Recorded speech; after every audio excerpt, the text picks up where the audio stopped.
Yeah, do we even need that much? I mean, we recorded that part. Heck. So, welcome back. This is not our traditional intro. Oh, and we're also starting way in the middle of a recording. I'm gonna move that later. But hello, people, friends, family, listeners, emailing tribe of humans. We realized, well, the focus group helped us realize after we recorded part 2 of the MSG conspiracy episode that we didn't mention that it was part 2. So we're recording this right now to paste onto the front, if you will, to let you know that if you didn't hear part 1, you should go back and listen to part 1 first. You don't have to, but that's up to you. I mean, Yeah, it's the introduction, though. What do you, Nick? What do you think? Would you be better off without it? Because that could be the case. Probably the less time you listen to us, you'll be better off. But no, you definitely should go listen to part 1. Yeah, you need it. I think based on you shouldn't listen to it. A lie was born. False. You should listen to it. Yeah, definitely go listen to it because you'll be very lost if you don't. Yeah, it'll make more sense because we talk about, so part 2, MSG, gets into all of the crazy you're about to hear, but if you haven't heard part 1, again, please go back, listen. It gives where it came from, how the crazy conspiracy started, and just kind of rolls right into this one, which we recorded, like 2 days later? We were fresh. Was it even that long? It was. Yeah, It was hot. Yeah. Oh, yeah. Yeah, I talk like that. It's hot. I don't think I've ever heard you say that. That's right. And now I'm doing it in like a 2-minute intro to an episode that's another hour and 20 minutes long. So good luck, everybody. Thank you for listening. It's probably, what month is it now, Nick? October. November? No, when they hear it. September. Oh, November. It's definitely November. So enjoy some cocoa. Make some get a latte. Lattes. That sounds nice. And then do please enjoy the upcoming episode. And we'll talk to you soon. Bye-bye. Bye. Voice crack for the win. Out. Guest host, Ted's phone. Guest host Ted's phone. That's how this episode actually starts now. Because because now we are. Yes, now we are recording. Hey. And we are back. I'm clearly better at this than we used to be. Idiot. Are we? Or we? Yeah. Okay. Every next time we do this, we're better at it, whether anyone agrees or not. That's true. Right? Yeah. I mean, we were just looking at stats. I sent you an article. If we make 2 seasons of this show, which we will, obviously, maybe 3, because I don't know how long a season is. We haven't decided. We will be in the top 1%. And honestly, if we get, I'm going with 10. If we get 10 listeners that don't know somebody that knows us that we told to listen to this show, I mean, that's better than the 1%. We've reached the world. 10 was I missed that part. That was the threshold. Ish. For now. Yeah. 10,000 sounds cool. Start with 10, right?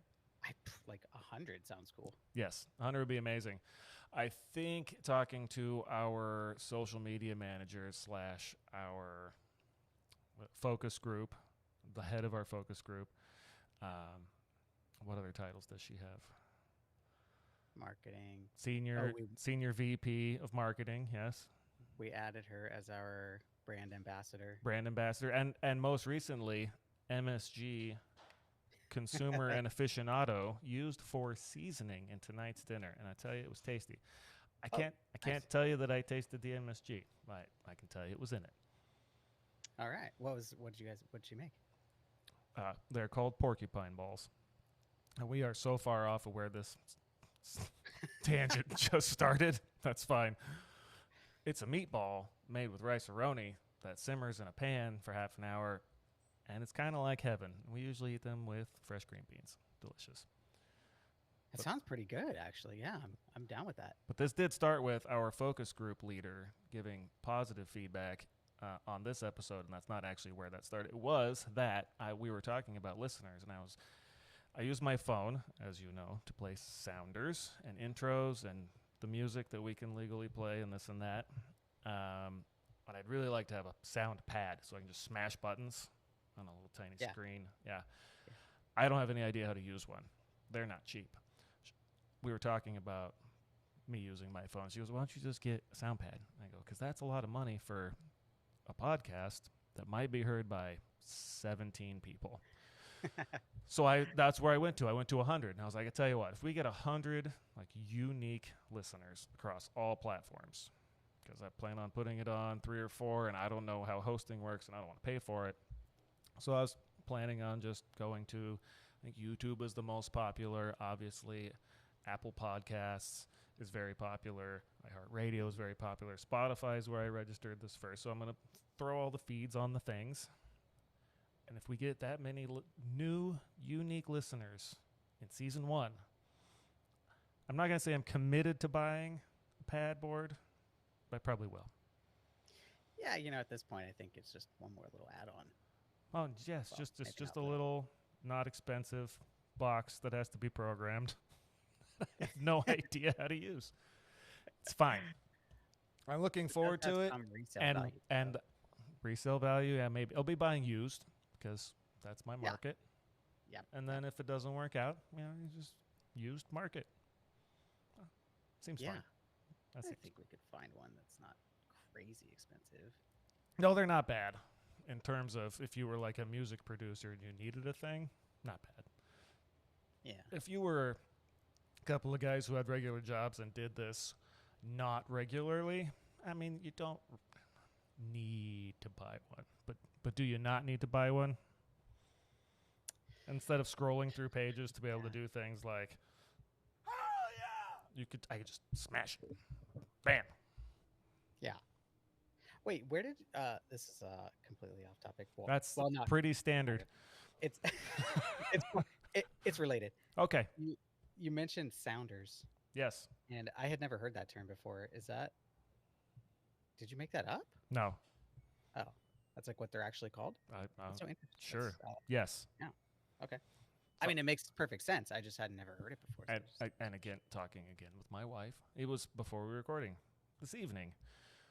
She's heard, and I've heard them both, exactly 2 other podcasts that have sounders. And one of them is an amazing podcast that has hundreds of episodes, and it's about paranormal stuff. And I'm just going to tell you, it's called the What If Podcast. And about half of our sounders might be from that show. Some of them, I've actually just pulled the audio of them talking to use in our show, because nice. I find that podcast incredibly entertaining. Another one has sounders, and they talked about it on their show, and I went and I listened to it, and it's almost like they're put in post-production because the noises come through, but it's almost like the people talking didn't hear them. Oh, okay. Yeah, And I found that, not like I'm some connoisseur, but I found that it's just less interactive, and it felt like it just fell flat to me. Yeah. And maybe I misheard it. I don't know, but yeah, that was the inspiration. That was why. Go ahead. I've certainly heard them called drops. That's like a common term, which I guess they're probably the same thing then, because it's like what they do on the radio and that. Yeah, sure. I know what the radio is. But so is that new? Do people know? Yes, listeners, radio. It's the greatest new thing ever. The iHeart Radio app that I use, and I'm not advertising for at all because they're not paying me. Unlike Taco Works or Chia Chips that I will advertise for, even though they're not paying us, but they could send us chips. They claim to be the most listened to. I was like, more listeners than the radio, maybe. I don't know. Or more listeners than 10 years ago. Like, it's 10 years later. That makes sense. Yeah. But and that's good on them. I'm sure they're making money, and that's fine. And we're not going to talk about them. We are back to finish our conversation about MSG, and there have been some developments. Since we finished recording, we left, I wouldn't say it on a cliffhanger, about how the conspiracy, that I'm calling it a conspiracy, more it was just some questionable science, is probably a better term, that led to a lot of years of a lot of people thinking that this stuff was bad for you, or it could kill you, or that everyone was allergic to it, or I don't know. But the development is that Nick, host, Ted, me, hi, we're Nick, we're Ted. This is focused on nothing, as if you hadn't figured that out. We both ordered ourselves a pound of MSG off of the internets. And we both have them in our hands. And I think it's important to note that it's the original brand. Yeah, I think that's the best part. I actually ordered it and then looked at the quantity and realized it was an entire pound. And it was probably the most affordable one. It was $7.99. I will admit that I got it from the Jungle website, and it looks like, fresh, sealed, delicious. Yeah. Made in America, this one, even though it's from the original company. They have an American distributor, apparently from Ontario, California. And there's this cool little label on the back that I didn't know about. It says, no MSG, plant-derived, backed by science, made via fermentation. No, as in KNOW. Yeah, not doesn't have, because all it has is MSG. Yeah. Straight MSG. This is uncut. So off air, Nick and I are talking about relating back to the bouillon Everclear conversation. Should we taste this as we record and provide reactions? I've never tasted straight MSG. I bet it tastes a little salty. Yeah, probably. I'll go for it. Let's do it. All right. Oh, are you on? No, Okay. I'm doing it. Here we go. It's like the old lick the finger, get the salt, and have a. That's very not square, like table salt. Oh, did you do it already? Yeah, sorry. I'm just looking at it. No, how is it? It's good. It's not that salty. It's not like, it wouldn't be like licking your finger with a bunch of salt on it. It's I'm not sure how I feel about that. I think I don't know, the first thing, it tastes like creamy salt. Well, it's supposed to be the essence of umami. I believe it says Yeah. that on here. Umami seasoning. Yeah, it's like a creamy salt. I don't know how else to describe it. It's good. It is good. It's I- actually really good. I will continue to put it on all of my food. And now that I know how it just tastes, like with salt, I've oversalted a lot of food. I'm not proud of it, but it's happened. Oh, I put way too much salt on everything. It was probably a couple times ago, I make Santa Maria beans in the Instant Pot. Amazing. And then afterwards, I have to put in the salt and garlic powder and season it all up. And I oversalted that once, and then I had like 5 pounds of beans that were way too salty. Oh, no. And I'm too stubborn to throw away.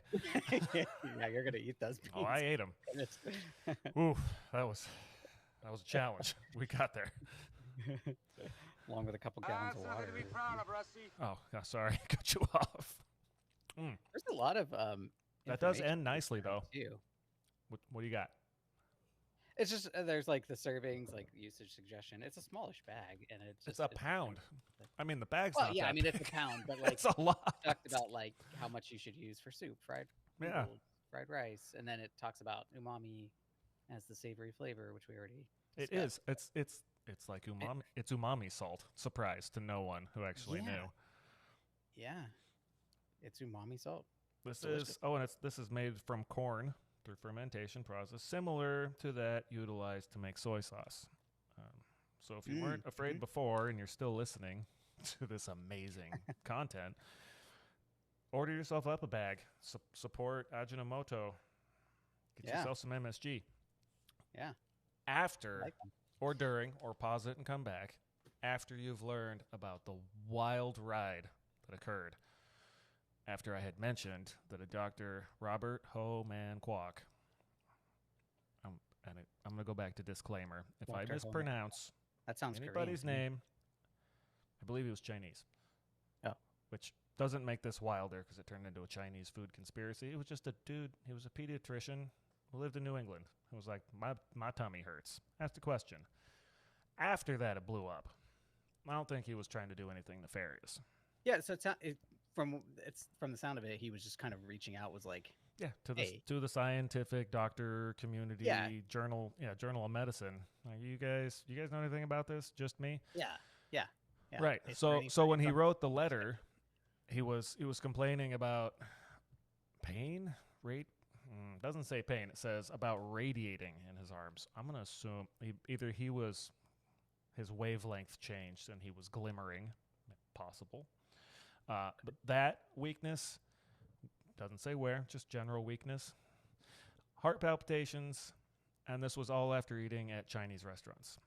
The article that I had referenced before, which was either it was probably sciencehistory.org or 538.com, and Bad Rap, Flaw Science, and Xenophobia. And I will put those links because that last one doesn't sound like a place to get information from, but it was a good story.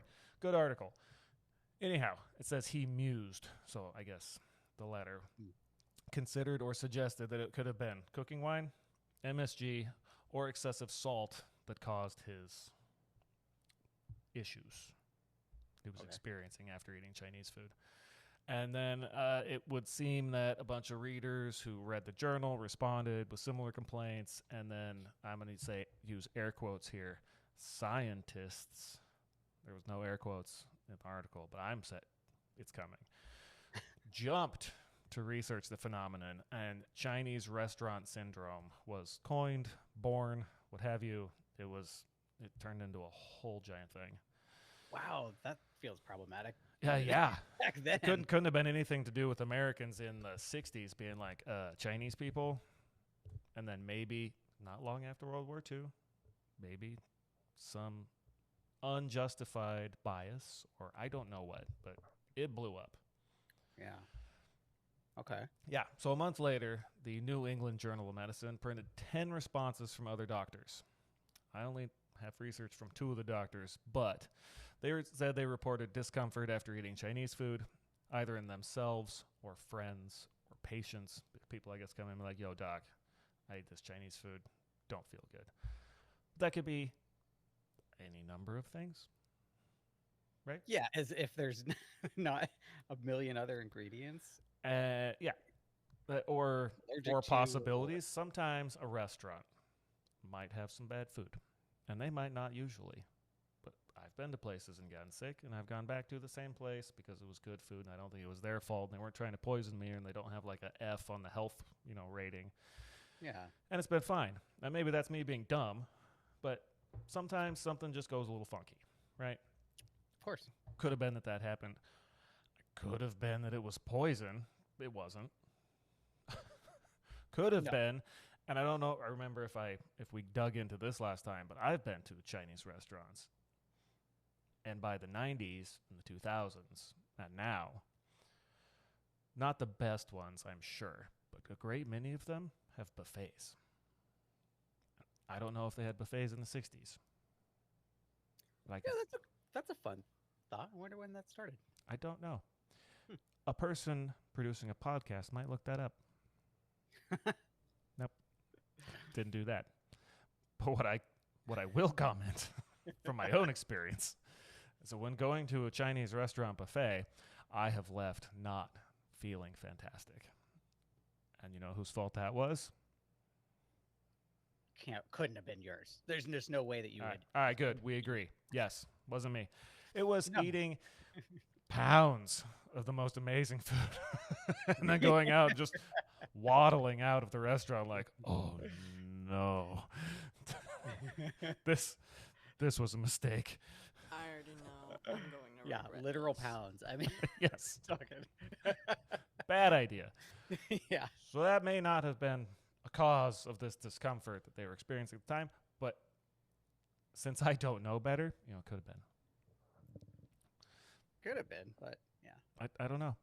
The symptoms cataloged in the letters included. Yes. Okay. So yeah, that was Yep. my next Here's- question. here's- Are they consistent? on symptoms? No, Yeah. no, but we'll No. go Okay, through 'em. Great. Off to a wonderful start here, guys. Good.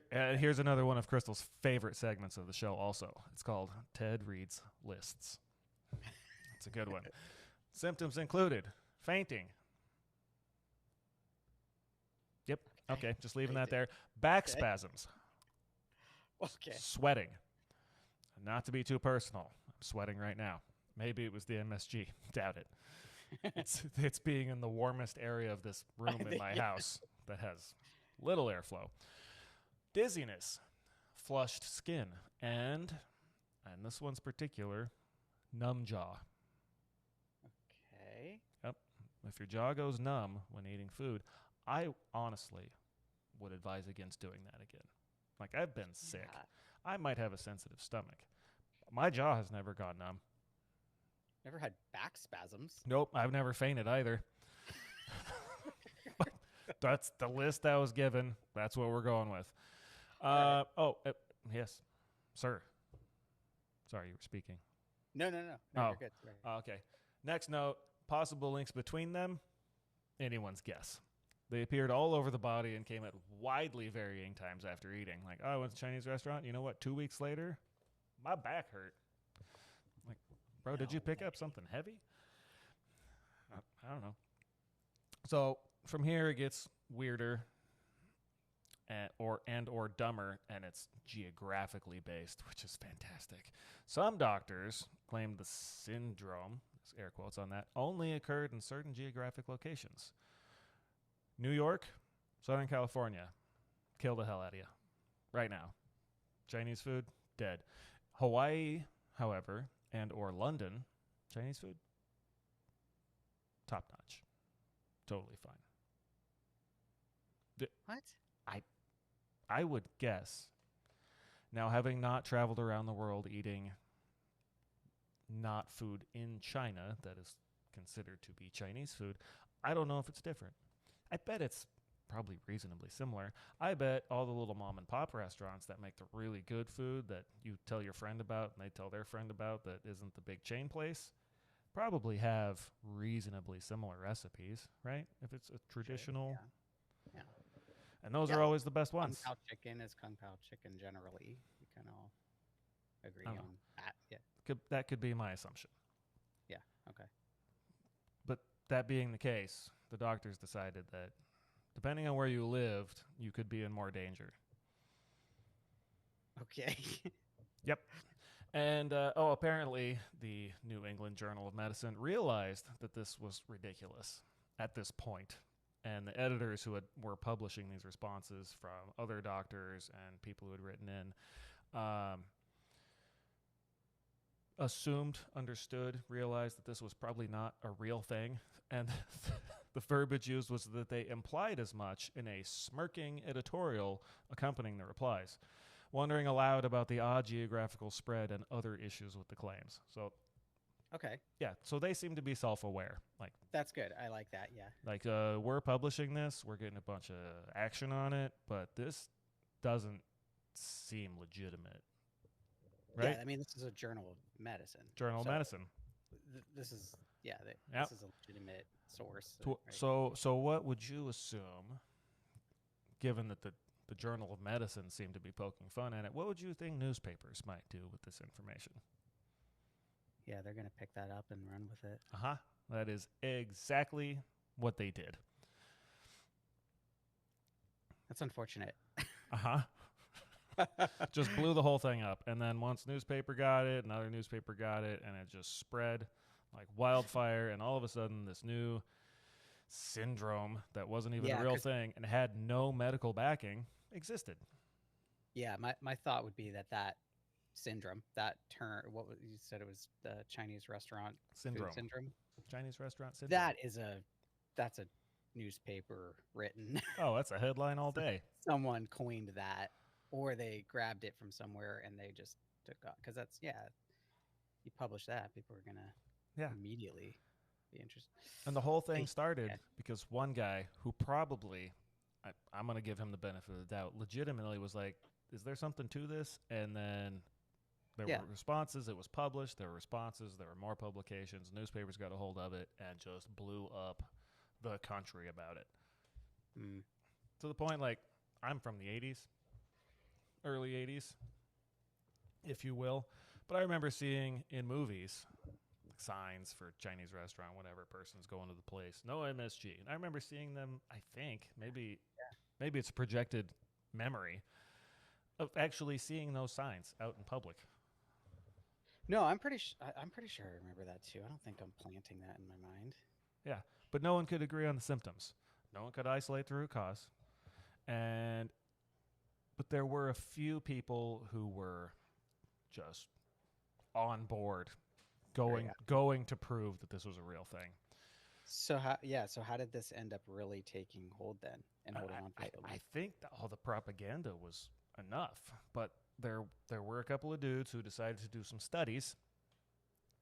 And we're going to say that loosely and probably should be in air quotes. And we're going to talk about those studies because it is a ride. I only hope I can get through this and portray the story as wildly as it reads to me because it's just crazy. Yeah, I can't believe I didn't. I have a couple of really good Chinese friends. I should have consulted them on their thoughts on could this. have had guests. I know. Darn it. Yeah. Oh well. We record another one episode later. Maybe we'll just be like, "Hey, throwback, callback." Yeah, we should add on to this a little bit. Confirmation. We should do part 3, 4, 5.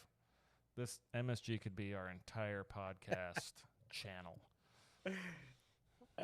Yeah, I like it. No, it's a terrible idea. That's really bad. Episode 433, making beer with MSG. Hello, friends. Probably shouldn't do that. So, first guy, a neurologist, who actually originally replied, I think, to the first mail letter inquiry, said that his initial response was that he cooked with it all the time and never felt a thing. You know. Okay. I'm sorry. He's a neurologist. I don't know how relevant that is or relevant it is not. But the second article, I believe, references the same guy that said, and it gives his name, neurologist Herbert Schomburg, cooked with MSG at home and the syndrome was not a big deal. Symptoms usually passed in, says 5 minutes, after which he finished his meal. Like, I don't know, maybe a little gassy. I don't know. Sure. A little backspasm and then. Yeah. So after his initial response, he got to, and I even put in quotes here on my notes, the real science. He reported to the New England Journal of Medicine having visited local Chinese restaurants for several consecutive days. Now, I want to make sure I share this accurately. He said, it seems fine. And then he got an idea. And his idea was, I'm going to go to my local Chinese food joint several days in a row for breakfast, lunch, and dinner and eat everything on the menu and see if I can induce some symptoms. It's like a supersize me situation, but with Chinese food. Yes. That was my thought. I was like, if I changed my entire diet for several days in a row, breakfast, lunch, and dinner, or you changed or a listeners, imagine this for a moment. You changed your entire diet, something you have from time to time too. That's all you eat. Do you think that might mess with your gut a little bit? Yeah, it's not. There's just no way it wouldn't. Okay, so that's how he started. And guess what? He, in essence, found what he was looking for. It says he experienced symptoms after eating wonton soup and hot and sour soup, both of which he determined, because he decided, and he's a doctor, contained MSG. And that was why he didn't feel good. He didn't even ask? I don't, it just says. There's just one guy. It says he determined. And I put in parentheses, it's unclear how. So I don't know. It's so disturbing. He's a smart guy, right? He's a doctor. Yeah. Okay. Typically, that's implied. You would at least think that he'd be a scientific man. A doctor. Yes. And we are just about. The science is really gonna ramp up here in a second. Okay, because we're gonna go straight to the moon with science. This is a terribly unscientific. Okay. Yes. Oh. Study. I appreciate your input, and I'm going to share with you what he did next. Okay, wonderful. in his next bit of research, Schomburg did a blind study. Gave MSG to 3 volunteers, though one of them was himself. So 2 volunteers. Yep. And apparently the 2 actual volunteers, reacted badly and presented symptoms such as faintness, again, fainting. Okay. I don't know what's in food that makes people faint, but it's either so good you're just experiencing so much that you can't handle it and your brain turns off, or it's killing you. I don't know. But faintness, racing hearts, tears, and nausea. I mean, if my heart was racing and I felt faint, I might cry. But do you? I'm sorry. Are you sure they were eating? No, that's the research I have. That's the article I read. Question. Well, sounds like they were doing something else. Do you know what else causes all of these symptoms? And it's a simple thing. It's not a trick question. I'm not trying to fool you. So, what are we looking at? Faintness, racing heart, maybe tears, maybe nausea. If picture yourself in a situation, and I'll kind of lead you there. You're going into an unfamiliar place. You're going to do something you've never done. You're going to meet a doctor who's going to feed you a thing that tells you it might be poisonous. How does that make you feel? Maybe some stress. Yes. Anxiety. Anxiety. Nailed it. And yeah, you don't think that would cause anxiety? It says it was a blind study, but bro was involved in it. He was like, oh man, I ate a bunch of MSG. I don't feel very good. I fed you guys a bunch of MSG. How do you feel? I'm pretty sure this is poisonous. So yeah, if I went to the doctor and he gave me a thing that says, this is going to make you feel like you've been poisoned, and then, so then it makes you eat it, however that goes, and then you do, and 10 minutes later he goes, how do you feel now? Do you feel poisoned? That's weird. Let me note that down. Yep. Patient feels poisoned after being told that they were poisoned. Got it. And that was the first study. So how are we feeling now? Just so disturbed. Yeah. Do you think he should continue his studies? No. What is wrong with this guy? Yes. I don't know what the motivation was. Unfortunately, I don't have it. And this having been in the 60s, I bet we can't ask him. But that was phase 2, I guess. Phase 1, change your entire diet and see how you feel. Yeah. Phase 2, give people give people a thing that you tell them is probably going to make them feel terrible, and then ask them how they feel. And did he end up did he publish this? I think he must have. He must have, yeah.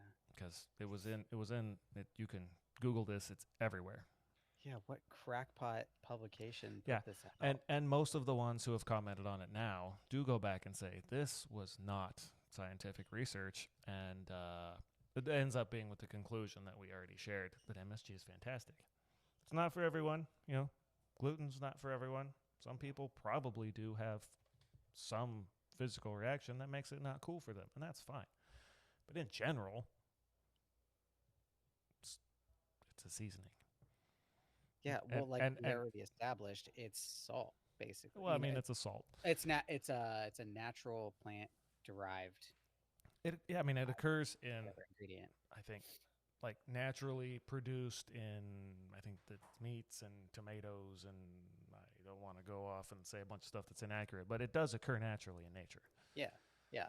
That was how Homeboy figured it out. He was eating soup. He was like, "This is amazing. Yeah. Why is this amazing?" And it was just eating things with natural foods in it, right? Yeah. So yeah, it is. This is the refined, extracted, not necessarily concentrated. It's just the pure version of it that you can use to spice up whatever you like. Yeah. But back to, I didn't hit the alert. That wasn't much of a side quest. So those were his first 2 rounds. Third round, 7 months later, guy published another study. In part 1 of this study, he got 6 volunteers who had all suffered, air quotes, attacks from the mystery syndrome at a Chinese restaurant previously. I don't know what their symptoms were. I don't know how long they lasted. I don't know if any of them had the same symptom. But 2 of them apparently were taken back to the same restaurant and suffered attacks while eating soup rich in MSG. I think maybe good food just makes them feel bad. This, no, that's not the case. Honestly, it sounds more like PTSD than a scientific study, right? Like I went here and I had a really bad time. And like I had mentioned, I've gone to restaurants that I got kind of sick afterwards, and then I've gone back to them. But I would totally understand if you went somewhere for the first time or even the 100th time and their food made you sick, you might not want to eat that food again. Well, we all know somebody, or we've heard stories of somebody that's like, I can't eat scrambled eggs because had them once, too runny, threw I up. was 2.5 years old, and I had a bad experience with it, and it's like 30 years later, they still can't eat them. You're like, well, that is a very strong connection. Yeah, and if that's how you feel, that's fine. But if you're taking that person and being like, look, these are good for you, you're gonna eat them, and then, but it might be poisonous, and then. Just to, back to this, and they ate them again, and they're like, oh, I don't really feel very good. I'm like, well, that's confirmation. These are bad for you. No, just digging up past trauma, my guy. Yeah. So the other 4 people in the first group were given pure MSG to eat. And what do you know? Suffered attacks as well. Now, we just had some. I don't feel sick. I'm a little sweaty. We mentioned that. But I don't think, again, that's the MSG. I don't know how much they ate. Are we talking little finger dab? Are we talking a spoonful? Half shot glass? Taking shots of MSG? I don't know. I'm sure at some point it would not be tasty anymore. Yeah. And what do you know? They suffered attacks as well. And no symptoms, just attacks. Yeah, it's a seasoning. I don't eat any seasoning other than maybe the first time I get it, like we just did, to see what it's like, and then I season food with it, and I check the food, and then I have a little bite, and then I season some more, and I check the food, and that's what seasoning is. It's not you're not supposed to eat it straight, folks. Right. Listeners, don't unless you want to. Sorry. Just common sense would tell you that the amount that you're putting into that is not going to be enough to do anything to you. Well, if it's poison, yeah, but if it's poison, seasoning, sure, no. Yeah, but, a half a teaspoon, because that's probably what is being used in a dish of this. Oh wait, let me check the recipe. Yeah, let's see the 1 teaspoon. It's 5 servings. But then it says soup. Oh, for 5 servings of soup, half a teaspoon. So 5 servings of soup. That's a lot. Fried noodle, 3/4 teaspoon. Fried rice, one of my favorites, 3/4 teaspoon. Meat, doesn't say how much. 5 servings of meat. Figure that out on your own. Half a teaspoon. Like they're mostly half a teaspoon unless you get noodles or rice, and it's a 3/4. Also, fun fact, not a calorie in it. Yeah.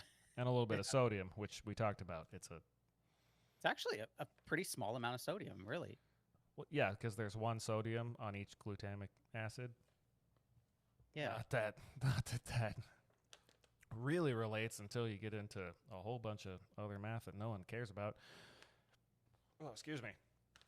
But yeah, 5% sodium in a serving, which is 1/4 of a teaspoon. So if you had 2 servings and you had 2 servings of this, which would be half a teaspoon, in 5 servings of soup, you could have 5 people's worth of soup and 10% of your sodium for the day. Yeah. Sounds good to me. I'm in. Sounds pretty good. Yeah. My point is just that I really like common sense would just say you're not taking in enough of it. Unless it's like fentanyl, there just wouldn't be enough of it to affect you that deeply. Yes. And so, agree completely. But we have to get back to. Sorry. Okay. That's what we have to get back to. Oh, okay. So, Schomburg, he changed his diet, and that he said sucked, and then he participated in his own blind study, which wasn't a blind study. And then he had the attacks with the PTSD folks, and Then part 2 of his study. He ran a non-blind test, which sounds a lot like all the other tests. 56 people, giving them pure MSG, and asked about 3 main symptoms. Burning, fairly nondescript, but does sound not good. What are we talking? Burning hair? Yeah, Burning where? groin? Like, yeah, but Spontaneous combustion? What are we talking about? My skin's burning. My head's on fire. Anyhow, so it was burning, facial pressure, and chest pain. The only symptom that seems clear is chest pain. What is facial pressure? I was just gonna say, and burning and facial pressure were not part of the original symptoms. Hey, there was faintness. I can scroll back up. There was a whole I don't list. even think chest pain was. It was like heart palpitations, but chest pain. Back wasn't. spasms, sweating, dizziness, flushed skin, and then my ever favorite, numb jaw. So we're talking about 3 new symptoms. He was looking. I mean, he was doing research, Yeah. Okay. not any kind of repeatable research, or based on the original findings or claims. Yeah. Right? Well, and who knows how he selected these 56 people? I don't know. Maybe he had 56 friends. Yeah. Like he got on. He have to got be on the randomized. what was going 19. He got on his ham radio, and found his his local buds. Maybe he had a Model T car club. I don't know. It was New England. Maybe they were. Nope. I'm not going to insult anybody else. That I don't know. And people I insulted, I apologize. I heard no insults. I love old Fords and I love ham radios, but it was the 60s, so I was just trying to come up with something. I apologize. So, symptoms. Chest pain. Oh, chest pain. That was the only one that seemed clear, right? That's where that is. Yeah. Facial pressure. Do you have your sinuses clogged? Are your eyes bulging out of your face? What is facial pressure? I mean, this sounds well, just from MSG. No, I just don't. What are we talking about? Research. Science. Okay. All right. So. Man, I really hate this guy now. It was a bit of a mess. So apparently, any symptom was taken proof of MSG toxicity. What do you know? 55 people experienced the symptom, Oh my God. but only a few had all 3. And to cover that again, that's burning, facial pressure, and chest pain. Maybe you had burning in your chest face. No, but but there's a third part of this second study. 9 volunteers with a history of headaches, so probably the best group to start with, were given 3 bowls of chicken broth each, one of which was, it says, doused with MSG. That could be a pound. I don't know. I don't know how much will dissolve in solution. I didn't check. The other 2 were only seasoned with salt. And guess what happened to the 9 people who reported having headaches? 2 of them got a headache. 2? Only 2 out of the 9. Yeah. And it doesn't, it didn't say like when. Like, was it after they had a chicken broth with MSG, or was it after they had chicken broth with salt, or was it like when they got there? Like, oh man, it was a rough trip over here. I got a headache. Like, I have nothing. Admittedly, more research might lead to having more information about which 2 and at what point.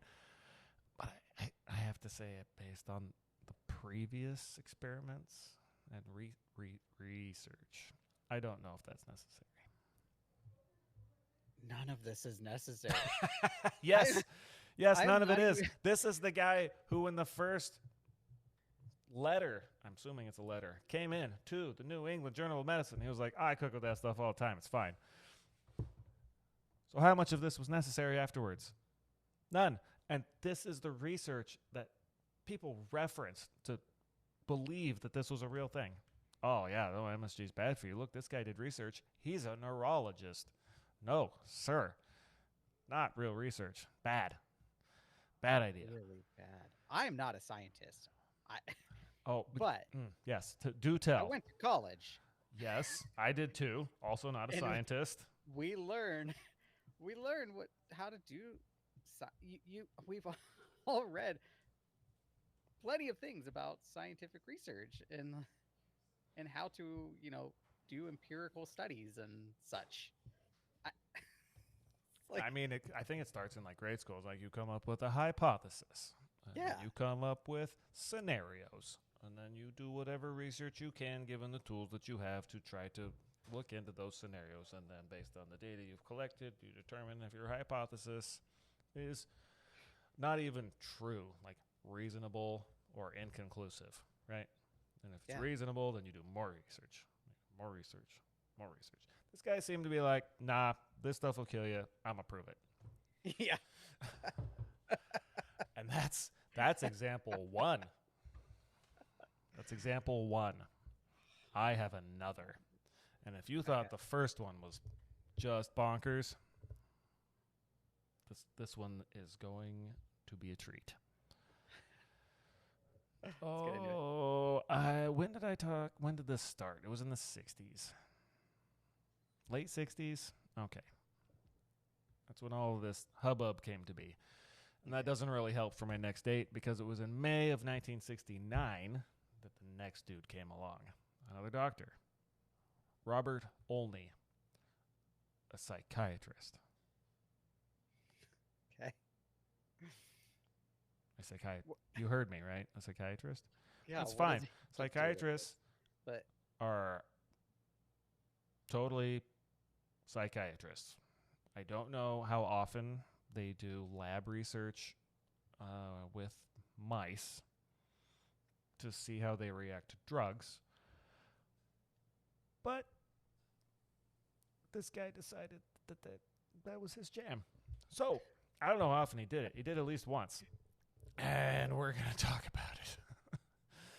He claimed that MSG caused brain damage. And I'm not going to claim. No, I will. I'll claim it doesn't. And I hope no one sues me over that. But after 116 years, I think it doesn't. I think it might not sit well with some folks, and that's fine. But I don't think it causes brain damage. But dude did find some brain damage. Forgive my ability to speak. And that's where we're going next. So. Oh my gosh. Okay. No, that's where it goes. So apparently, Dr. Robert Olney's research started with. Oh, my son's going to bed. Good night, son. And I get nothing against any of these folks. I think they were probably like the guy who sent the letter and the first guy who did research and then this guy. I don't want to be disrespectful. But I don't think any of this is science as far as the research goes. So we're just going to talk about what they did. And here we go. Yeah. Mm-hmm. So Olney's research started with, because there are at least two phases to this, if I recall, injecting albino mice pups, that's a baby mouse, it's a pup, with a solution of up to, and because I don't know how much, it said up to 4 milligrams of MSG per gram of body weight. Whoa, that seems like a lot. Uh-huh. We'll get back to that. Okay. He then euthanized the mice. Kind of rude, but research happens. And reported finding brain lesions. Okay. I don't know how many pups. He did this too, but it was a solution of up to 4 milligrams of MSG per gram of body weight, and then see you later, and found brain lesions. I don't know how qualified this guy was to find brain lesions. Might have been super qualified. But I will say again that he was a psychiatrist. I don't know. I didn't dig into his background. But that seems pretty wild for that to be step one in your research. Also, to your concern, 4 milligrams per gram of body weight. So there's several paths to go here. It's MSG is a solid crystalline type powdery substance. You can't just jam that into a body, right? It needs a liquid. It needs a carrier. So it was probably injected with some other liquid. I'm just going to assume it was saline solution because that's pretty neutral. Also salty. Maybe it was just distilled water and MSG. I don't know what it was. I did read, and my first observation was like, did he inject this into their bloodstream? Because this is a seasoning, like food, like you eat it. Yeah. I don't inject seasonings into my bloodstream. First of all, Bunch of oregano just pumping into your. yeah, no, I'm pretty sure that would kill me. Yeah. He euthanized these mice pups and then found, what did I say? Brain lesions. I think he euthanized them by pumping them full of MSG. Maybe. But no, there's actually evidence that they could live through it, and we'll get to that real quick. I just have some quick maths to do. Yeah, can we do this? Because yes, because when I wrote this down, and I might be 1 to 2 lbs lighter, I know, hold your applause, I weighed 235 pounds, which converts loosely, check my mathnauts, 106,000 grams. So, if I were subject to the same study, which I would not volunteer for, just to put that out there, I would have been injected with a solution, which they don't mention, containing 426 grams of MSG. And back to this handy-dandy pound of MSG I have sitting on my desk now, it's 454 grams is 1 pound. It's the entire bag. If you missed what I just said, it was 426 grams based on my weight to be comparable to the baby mice that got injected with an MSG solution. So that math comes out to 0.93 pounds, which might be how much I have left in this bag, in a solution, in my bloodstream. I'd be amazed if I lived. There's no way. If I didn't have brain lesions, that'd be great. But I wouldn't be surprised. I honestly, like a pound. Pick up a thing that weighs a pound. I don't know what you have around you, listener, folks. I don't know how much a beer weighs. It's 12 ounces of liquid. Seems close. Now imagine just injecting that into your bloodstream, but it's a salt and it's got some other liquid. So it probably is 2 pounds, 3 pounds. I don't know how many liters that is. Wow. Yes. I wonder how he came to that. That seems like that was his, like, I'm going to do this and I'm going to prove it. MSG will give you brain lesions if you inject it into your bloodstream at a rate that's just obscene. Yeah. Good job. I mean, anything would do that. I would feel really, really, really not good if I ate a pound of MSG. Yeah. I mean, literally drinking, like a gallon of water could kill you. That's just... Not runners. Some people in the past, after running long distances, even if trained, if you would drink way too much water afterwards, it can kill you. Yeah. And water's typically known as being a healthy thing to consume. It's where you kind of need it. So. Speak for yourself. Sorry, I'm just being controversial so we can grow our fan base. No. I mean, if you don't need water, I think that's nope. fine. Nope, water's good. Okay. I'm not going against that one. But the point is, it can be toxic in large quantities. If with enough of it, yeah. So imagine injecting a pound of MSG. I mean, for me, because I'm a larger fellow, but that's an insane amount. Man. It's absolutely insane. And so he did that, and then he decided that wasn't quite far enough over the cliff. He was going to do another experiment. Okay. All right, you ready for it? Yeah. Okay. He injected 20 more mice with an even higher concentration of MSG, and I assume that they were meese pups, and allowed them to live to maturity. So, pups, babies, whatever.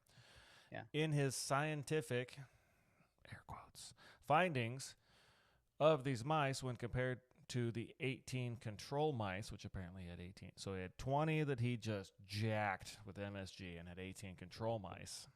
The ones all jacked on MSG he found were sterile, were smaller, and gained weight.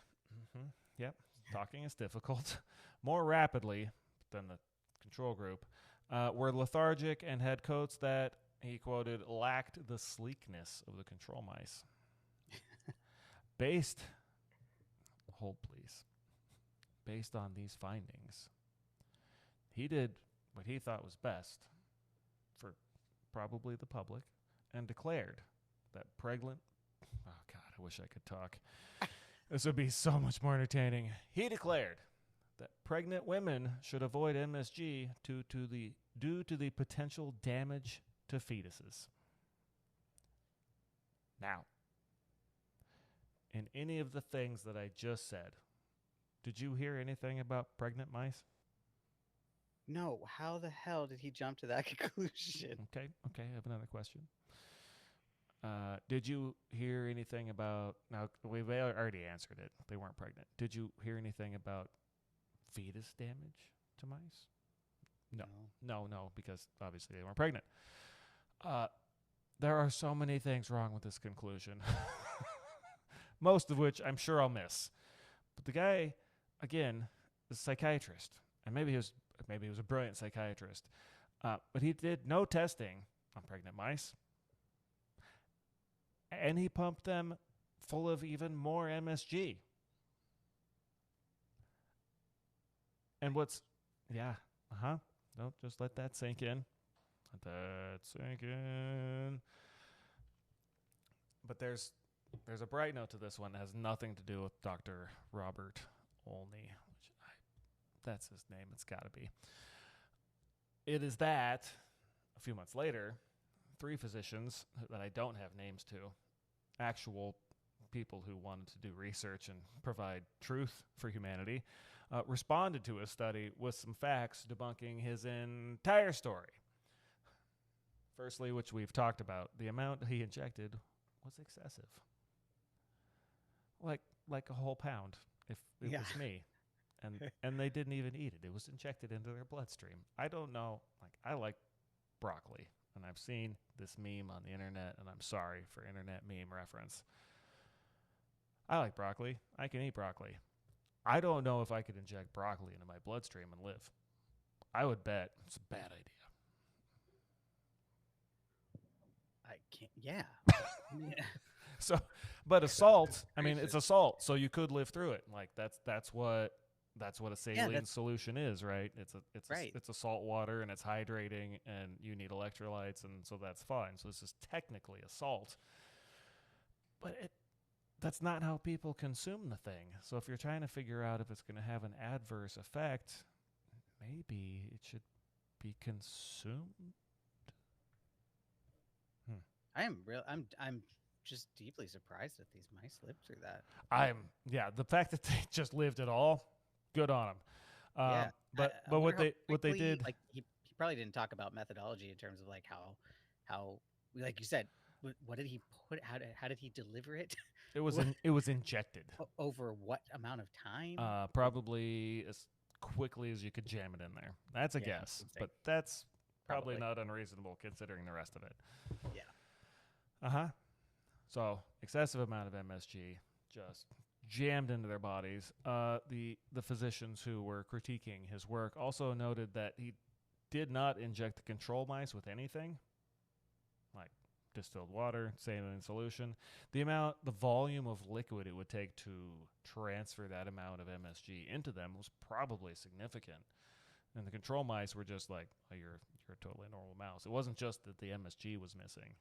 It was that they weren't getting just a pile of liquids jammed into them that could have also had extremely adverse effects. Mm-hmm. Yeah. Wow. Yeah.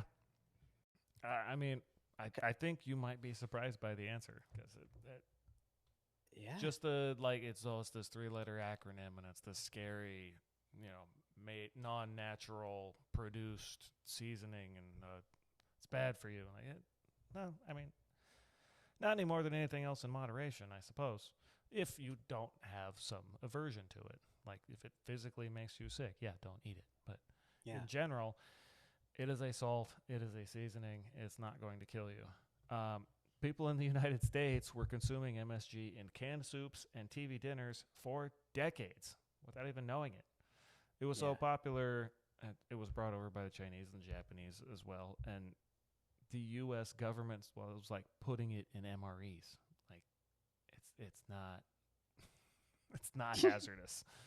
No, it's not. But the craziest thing, and the reason I decided to call this episode Conspiracy, because it took exactly one letter by a potentially well-meaning guy to a medical journal to just change the face of this seemingly, nondescript seasoning that was just available at the store before that. And you could still buy it, but I went to my local grocery store, couldn't find any. No, I've never seen it. No, I found a bunch of seasonings in that big rack that they have that said no MSG. I couldn't.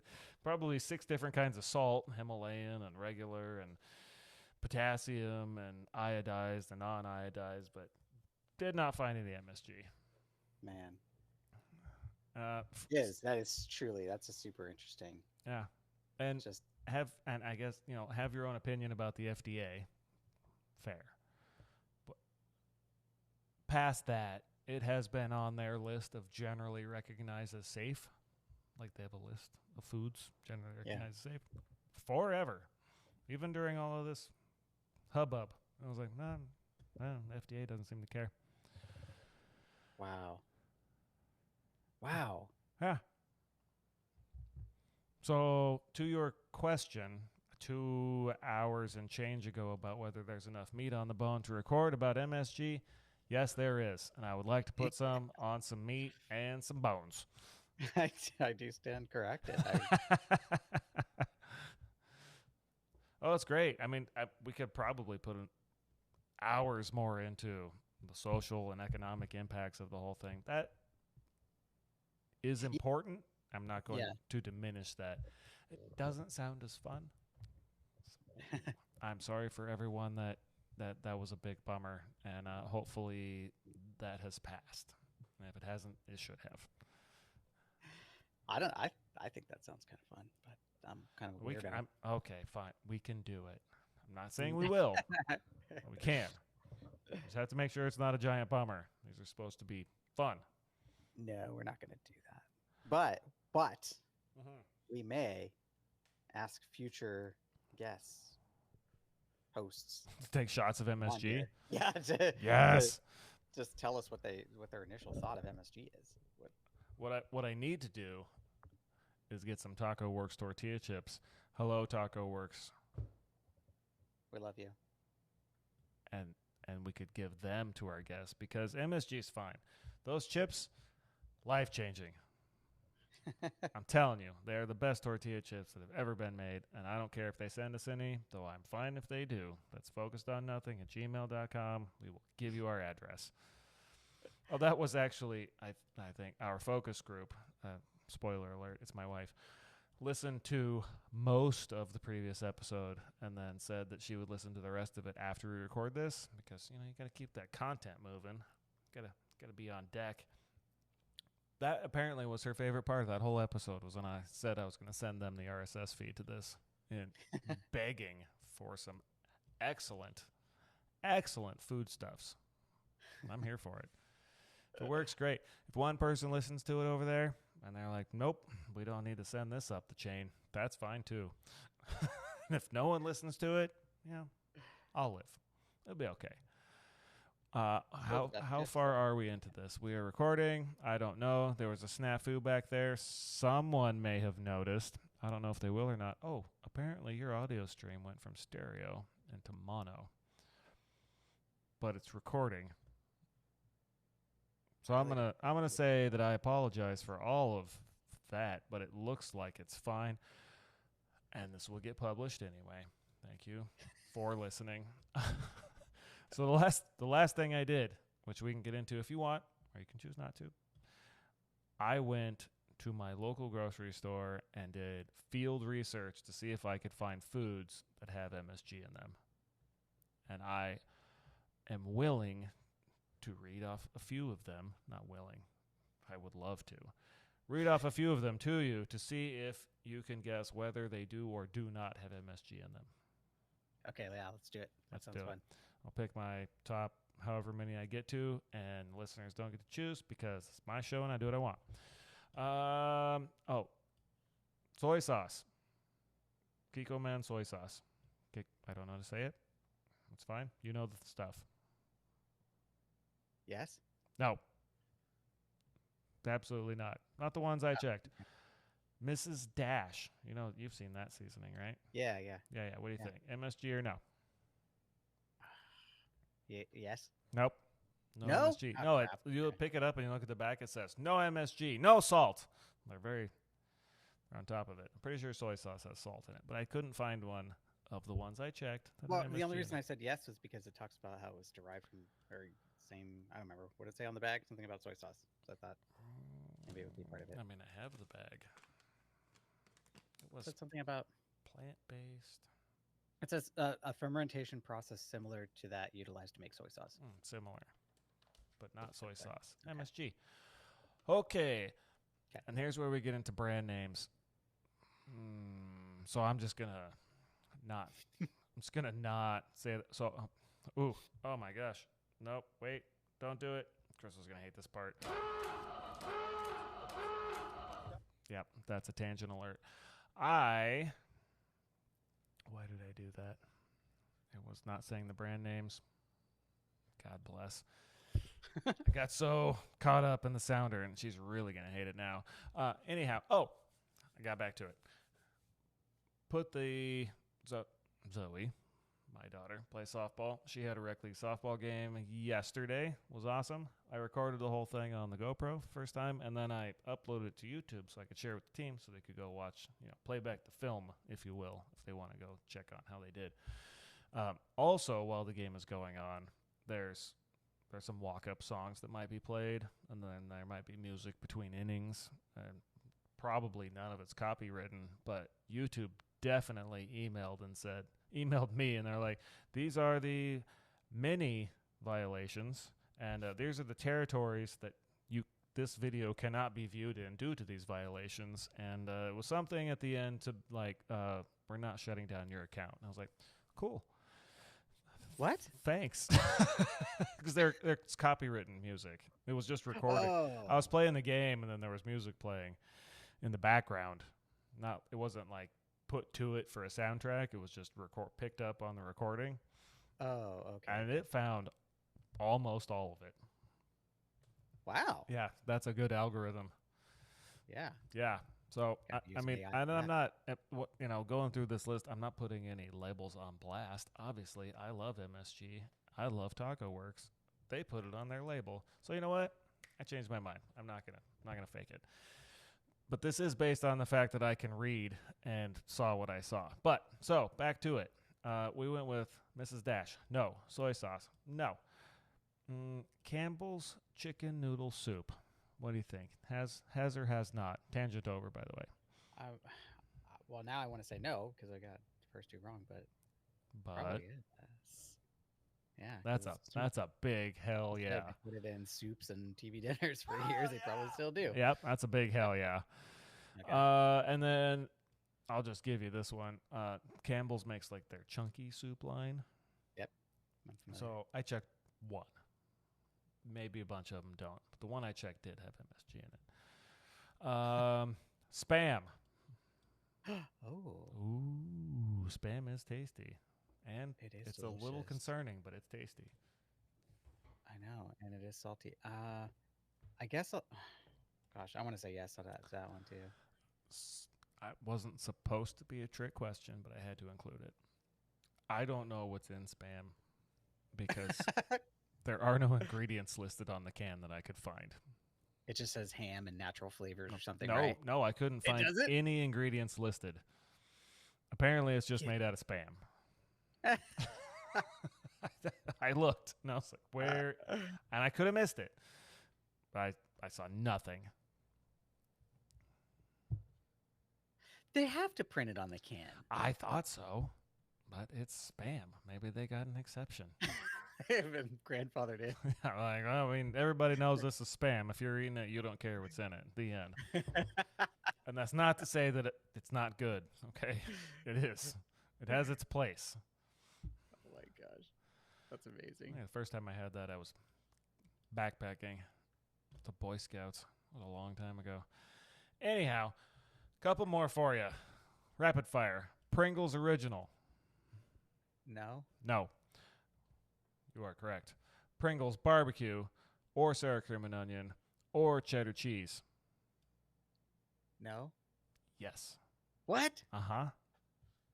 I was surprised by that. You go Pringles Original? Nope. But you get into that the flavor. You want that umami, bro? Here it comes.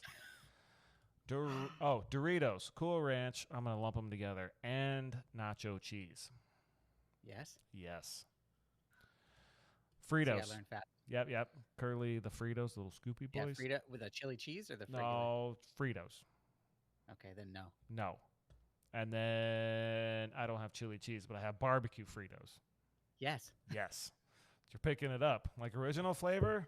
Nah, we don't need that. Now, like, Nah, just salt. we want some glory in here? Here it comes.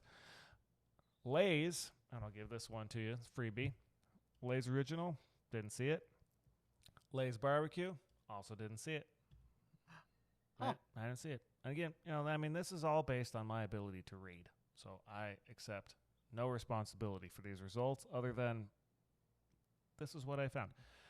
And then, it was mentioned in the article that it had been used in TV dinners like since the 60s, right? Before the whole delirium came up. So I checked a few, and that was the end of the quiz. I'll just give you these. So I checked the lean cuisine, found nothing. Healthy choice, got nothing. Stouffer's, nope. Marie Callender's, I even went to the chicken teriyaki, and that wasn't to be biased. It was because I thought maybe if there's one, maybe it's that one. Nope, nothing. The only one I found was Hungry Man white carved turkey. But then I checked like 2 or 3 other Hungry Mans, and there was nothing. So I don't know the algorithm there. But TV dinners seem to be on the low. However, flavored chips, good chance. Good chance. Wow. Uh-huh. This is really, I'm going to look now all the time. I mean, won't be able to help it. there's a few other ones. There's a disodium something or other. There's like 2 to 3 main flavor enhancing things that if you don't find MSG and it's a processed food like a chip, you probably find the other one. Doesn't mean it's bad. Just means it's there. I don't mind it. I'm here for it. I think stuff that tastes good is good. Also, I don't eat like a bag of potato chips. That's probably not recommended, even if it's delicious. Well, and there still probably can't be more than like a teaspoon of it in the whole bag, if that. I don't know. A teaspoon's good for 5 servings. Half a teaspoon. That'd be 10 servings. Yeah. According to the label. If they're doing it wrong, no, that's on them. So we're wrapping up here. Oh, this one is a longie, my guy. Occurred to me on the Pinto episode with guest Nick and host Nick and myself. I forgot to share a good news article. And I had an article all keyed up about a tiny garden turtle that escaped from its garden for like 30 days. And they found it at the corner store-ish. And it had averaged, it's totally off topic at this point, but it had averaged 0.004 miles per hour while it was out on its running spree across town. And then it made it back home. So that was, I'm sorry if you listened to the Pinto episode and you had hoped for its good, feel-good story at the end. I failed. I still don't know what I'm doing. And now I'm trying to figure out how to get this computer to make this link go to where it's supposed to go. So I can tell you today's good story, and I just deleted it. Okay. Yeah, I figure if you're an hour and a half, hour and 45 minutes into a podcast, I mean, it couldn't be more than an hour and a half. Might delete a link. Oh, got it. This one being based on food, I have an article from the Good News Network. It says, scientists engineer yeast to create honeybee superfood. Colonies grew 15-fold. I don't think I need any more than that in the article. Yeah. I think that's Cool. fantastic. So go scientists. Honeybees are obviously super important to our pollination and crops, and that's all I know about that, but they are very important, and they have been kind of on the down low and kind of on the way out, kind of having a hard time. So They've been struggling, but Yeah. That's great. if we've created a super yeast for bees, you may not be into GMOs, and you don't have to listen if you're not. It's a super yeast. They made it. It's a GMO, right? Cool. I like that. That's a good one. Yeah. So I'll put that link when we publish this up, and I'll put the other links to the other articles. And you don't want me to publish my notes because it's a giant mess with a whole bunch of highlighted colors. But we did it. We made it through it. Awesome. We didn't have to turn it into a 3-part series. Though this might be Pretty close. I though, mean, we're man. well over an hour, so whatever. This is a long one. Yeah. Yeah, well, Sorry, everybody. sometimes a good time takes a long time. I don't know. Right? Give me a hell yeah. Yeah, right. Yeah, that There it makes is. sense. Yeah. Yeah. I know what I'm doing. So, we have. Oh, you wanted to. Oh, we can talk about it off of the air, as they say, I suppose. Ideas for another episode or two. And then, right now it's September for listener friends who are going to hear this. Likely not in September. But this is all going to come out very soon. And season 1 is on its way. Very exciting stuff And for us. Yes. Well, it's exciting for me. I cannot wait to get this going and start working on the next season. This has been a lot of fun. Obviously, we're still figuring some things out, but Yeah, bear with us. or don't listen. It's always an option, unless you are our focus group, and then I apologize. But with that, the MSG food conspiracy is not a conspiracy, and it's delicious, and it's maybe, I'm not going to say it, man, it's delicious. Yeah, go out and get some. Yeah, all things in moderation, folks. Get some MSG in your life. You will Yeah. not regret it. I mean, Unless you're Schomburg or Olney related. I don't think those guys have to worry about it anymore. Unless you're their grandkids or something, though. I don't know. Nope, we gone. Bye-bye. Bye.